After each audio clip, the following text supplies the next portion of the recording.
దేవుని భయం లేకుండా నువ్వు చర్చికి వచ్చినా, దేవుని భయం లేకుండా నువ్వు బైబిల్ చదివినా, దేవుని భయం లేకుండా నువ్వు భక్తి చేసినా నీకు ఒరిగేది ఏమీ లేదు. నువ్వు ఎప్పుడూ దయ్యానికే ఎక్కువ భయపడుతున్నావు కానీ దేవునికి భయపడటల్లా.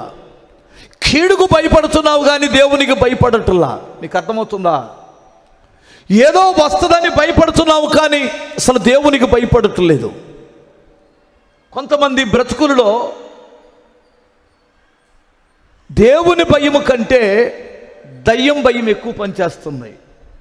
తెలుసా మీకు? ఎవరైనా చచ్చిపోతే వెళ్ళకూడదంటగా. ఎందుకు వెళ్ళకూడదో నాకు చెప్తావా? స్తోత్రం చెప్పు.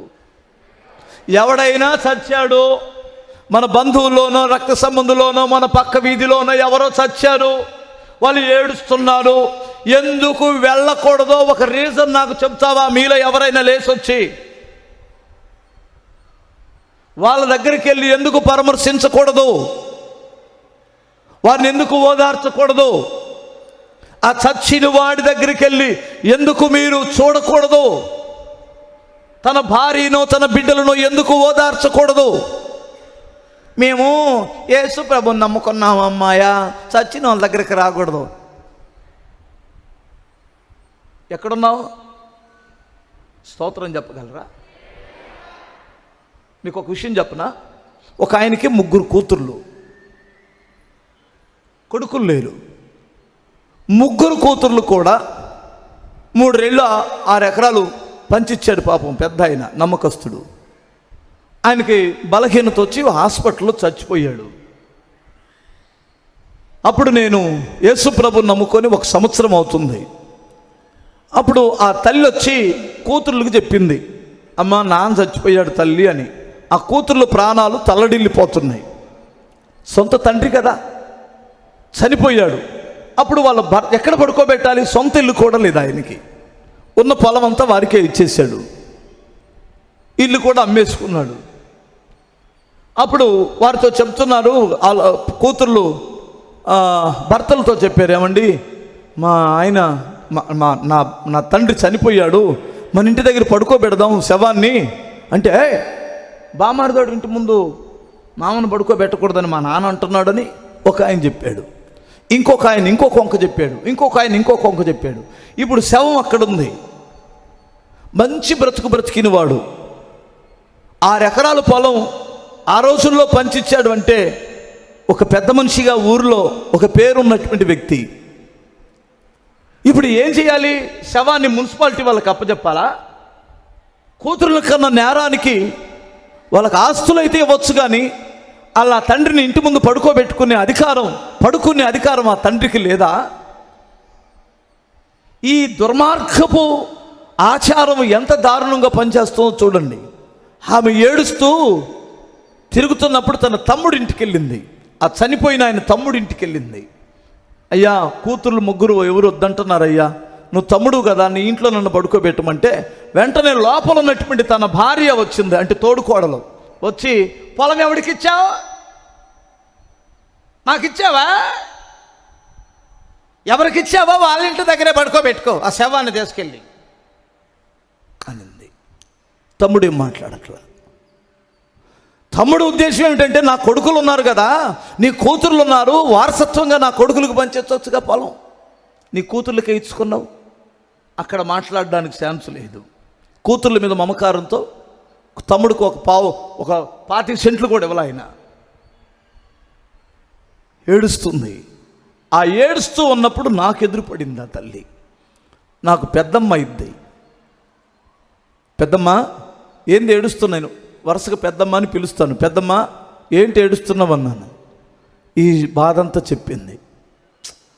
నా హృదయం కదిలిపోయింది. అప్పుడే పద శవాన్ని మా ఇంటి ముందు పడుకోబెట్టుకుంటానని వెళ్ళి మా ఇంటి ముందు పడుకోబెట్టాం. అది 1996 సంవత్సరం. మా ఇంటికి ఏ కీడు రాలా, పైపెచ్చు ఆశీర్వాదం వచ్చింది.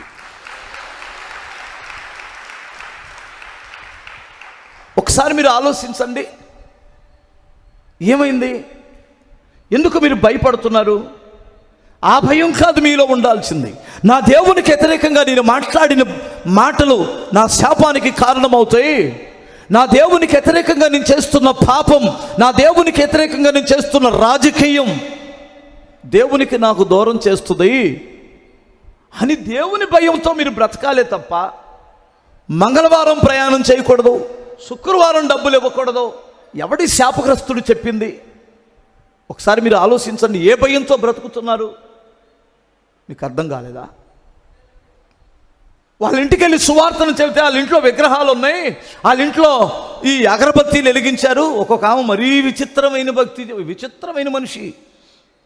ఆ ఇంట్లోకి వెళ్ళగానే అగరబత్తీలు వెలుగుతూ ఉంటాయి. అమ్మా దయ్యం, అమ్మా అమ్మా నాకు తలనొప్పి, తల చిట అంటుంది అమ్మాయా. ఓవర్ యాక్షన్ చేయమాక. కడుపులు రగిలి చెబుతున్నా, ఏమనుకోమాకండి. సహజంగా పిల్లలకి, చిన్న పిల్లలకి అదేంటి పుట్టినప్పుడు తలకు పోస్తే సాంబ్రాణి వేస్తారుగా, వాళ్ళు కూడా అదేగా వేశారు. దానికి తల అంట ఎమక చిట్ట చిట్ట చిట్ట మన నరాలు పలకలేదే. వాళ్ళ ఇంట్లో ఏదో 2 పటాలు పెట్టుకున్నారు, అందులో ఏముంది పెట్టుకొని. నీకెందుకు? నువ్వు వెళ్ళి సువార్త చెప్పు, నువ్వు వెళ్ళి అన్నం తిను. నేను ఎన్నిసార్లు వాళ్ళు పెట్టుకున్న దేవుడు గూడి దగ్గర కూర్చొని అన్నం తినలా? మీకు అర్థం కాలేదా? నేను ఎందుకు ఈ విషయాలు చెబుతున్నానంటే మీ కొంపలకు, ఇళ్ళకొచ్చి పిలవని పేరంటాళ్ళకి ఈ భయాలు పెట్టి వెళ్తారు సైతాన్లు. వాళ్ళ ఇంట్లోకి మనం వెళ్ళకుండా వారిని ఎలా రక్షించుకోగలం? మన బంధువుల దగ్గరికి మనం వారితో ఉన్న సంబంధాన్ని తెగ్గొట్టి ఎలా వారిని కాపాడుకోగలం? వారు చేస్తున్న పూజలకు భయపడకండి. వారికి ఉన్నటువంటి పరిస్థితులను బట్టి మీరు భయపడకండి. దేవునికి భయపడితే నువ్వు దేవుని సన్నిధిలో నీతిమంతుడుగా బ్రతుకుతావు. ఆ నీతి నిన్ను కాపాడుతుంది. బిగ్గరగా స్తోత్రం చెప్పాలి. అబ్రహాముతో దేవుడు ఒక మాట చెప్పాడు, నీకొక్కడయ్యున్న, నువ్వు ప్రేమిస్తున్న నీకొక్కడైన నీ కుమారుడిని నాకు బలిగా ఇచ్చేయమన్నాడు. ఒక్క మారు మాట మాట్లాడకుండా వెళ్ళి మోరియా పర్వతం మీదకి 3 రోజులు నడిచెళ్ళి అక్కడ బలి అర్పిస్తున్నప్పుడు కత్తి చెయ్యి పైకెత్తాడు కత్తితో గొంతు కొయ్యడానికి.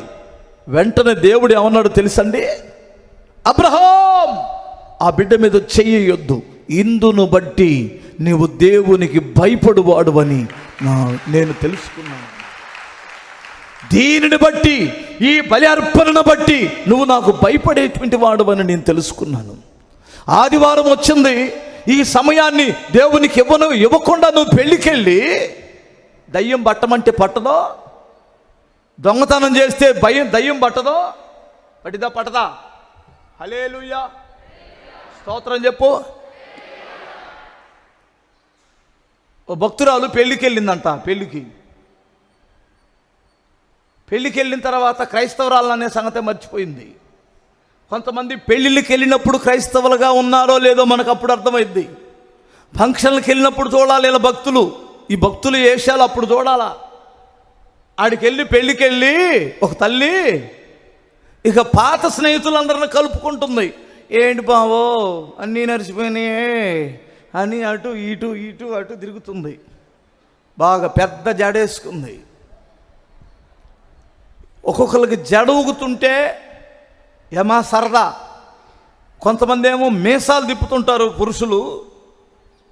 ఇలా పెంచాలా ఏమా?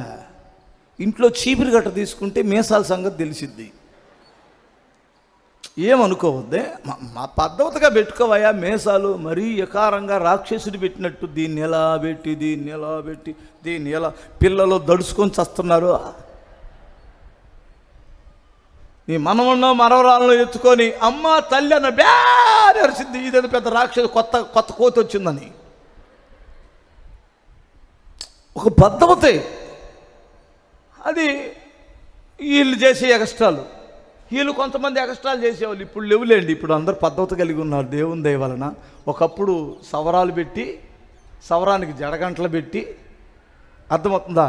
ఆ జడగంటలు అటు ఇటు ఊగుతుంటే ఏమా మామూలు ఎగస్ట్రాలు చేయరు ఒక్కొక్కరు. ఈ అమ్మాయి ఎగస్ట్రాలు చేస్తారు. ఈ ఎగస్ట్రాలు చేస్తూ తిరుగుతుంది. క్రైస్తవురాలే, బాప్తిసం తీసుకొని చర్చికి వెళ్ళినామే, వాళ్ళేమో అన్యులు, వాళ్ళేమో అన్యులు. అక్కడికి వెళ్ళి అటు ఇటు తిరుగుతుంది. పెద్దక్క తిరుగుతున్నప్పుడు తీరా ఆ పెళ్లిలోని ఏమ కర్మదల్లాడి దయ్యం బయటపడింది. ఏమకే బయటపడి అంటుంది. అంటుండేసరికి వాళ్ళు ఇల్లు వచ్చి చీపురు కడతారా అన్నిలు అదే కదా, చేటదా చీపురిదా అంటున్నారు. అని ఒక్కొక్క ఆమె వచ్చి జుట్టు పట్టుకొని ఎక్కడి నుంచి వచ్చావే నా సవిత అని బూతులు తిడుతూ చీపిరిగడతో సింగారిస్తున్నారు. అదేం పోటల్లా. రకరకాల వాళ్ళు వచ్చారు. ఈ బూతి పెట్టారు, బండారం పెట్టారు, బండారు అదే బొట్టు అది పెట్టారు. ఇది పోటలా. ఈ లోపల ఎవడికో గుర్తొచ్చాడు.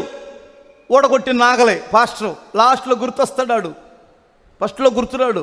అరే మన ఊరిలో పాస్టర్ కూడా ఉండాలి, ఈ అమ్మాయి చర్చికి వెళ్ళిద్దా, పాస్టర్ని పిలవండి అన్నారు. అర్థమవుతుందా? అప్పుడు గబగబా వెళ్ళి పాస్టర్ గారిని పిలిస్తే ఆయన బైబిల్ తీసుకొని వచ్చాడు. వచ్చిన తర్వాత ఏయ్ సైతాన్, యేసు నామములో నీకు ఆజ్ఞాపిస్తున్నాను పో అన్నాడు ఆయన. అనగానే పాస్టర్ గారు నేను సిగ్గులేందానా, నేను వెళ్తాను, నేను వీళ్ళ మాట వినను కానీ నీ మాట వింటాను, కానీ ఇది నాది, నాకు ఇచ్చేస్తే వెళ్తాను పాస్టర్ గారు అనింది. ఇదియా నీదా?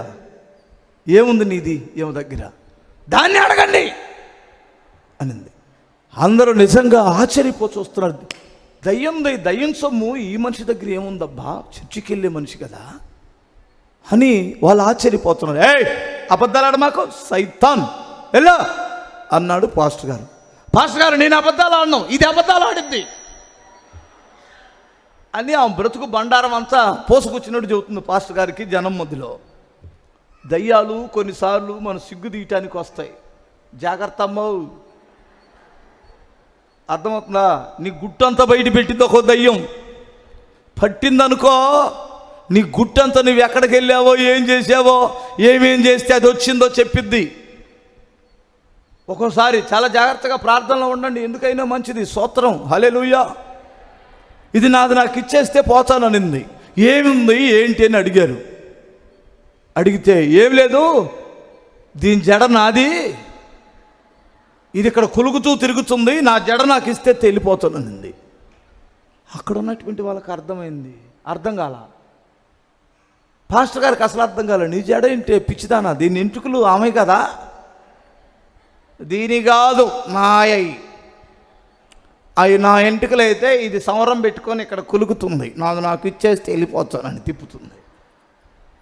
ఆ పాస్టర్ గారికి ఏం అర్థం కాక, ఇట్లా కూడా ఉన్నారా యేసుప్రభు నమ్ముకున్న వాళ్ళు, తన జడ తను తీసుకోవచ్చు కదా, ఇతరుల జడ పెట్టుకొని వెళ్ళకపోతే ఏమైందని ఆ జడ పట్టుకొని అట్లా లాగాడు.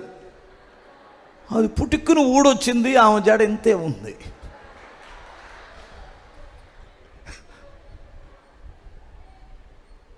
చూసారా? ఇప్పుడు వెళ్తానులే పాస్టర్ గారు అని వెళ్ళిపోయిందంట. ఎవరన్నా సవరాలు పెట్టుకొని తిరగట్లేదు కదా. ఏ యాక్సిడెంట్లో చచ్చిందో, ఎక్కడికి వచ్చిందో, ఏ మనిషిదో ఆ సవరాలు అవి మీరు పెట్టుకొని తిరగటం ఏంటమ్మా తల్లులారా. చెప్పులు కూడా కొంతమంది దొంగతనం చేస్తుంటారు. అర్థమవుతుందా? ఆ చెప్పులు ఎవరియో ఏంటో, ఏ కుష్టి వ్యాధోడియో, ఏ గజ్జోడియో, ఏ తామరోడియో ఇంట్లోకి తీసుకెళ్ళి, నువ్వు 500 రూపాయల చెప్పులు ఇంట్లోకి తీసుకెళ్తే ఇంటి మొత్తాన్ని తగిలిస్తావుగా. 1000 రూపాయలు ఖర్చు పెట్టిన పోదు ఒక్కోసారి పెద్ద గజ్జది. అర్థమవుతుందా? చీప్ మెంటాలిటీ, దరిద్రపు మెంటాలిటీ. దానిని బట్టి దయ్యం నీ దగ్గరకు వచ్చింది. కానీ నువ్వు దేవునికి భయపడి నీతిమంతుడుగా బ్రతికితే, దేవునికి భయపడి పరిశుద్ధతను కాపాడుకుంటే, ఆ ఇంటిని దేవుడు ఓబేదేము కుటుంబాన్ని ఆశీర్వదించినట్లు, ఆ ఇంటిలో ఉన్న నిబంధన మందసము కంటే నీ ఇంటిలో ఉన్న క్రీస్తు శక్తి గలవాడు. ఎంతమందికి తెలుసు? క్రీస్తుని ఇంట్లో ఉన్నటువంటి వాడు సర్వశక్తికి మంతుడు. ఆ నిబంధన మందసము కంటే ప్రభావం కలిగిన దేవుడు నీ ఇంట్లో ఉన్నాడు.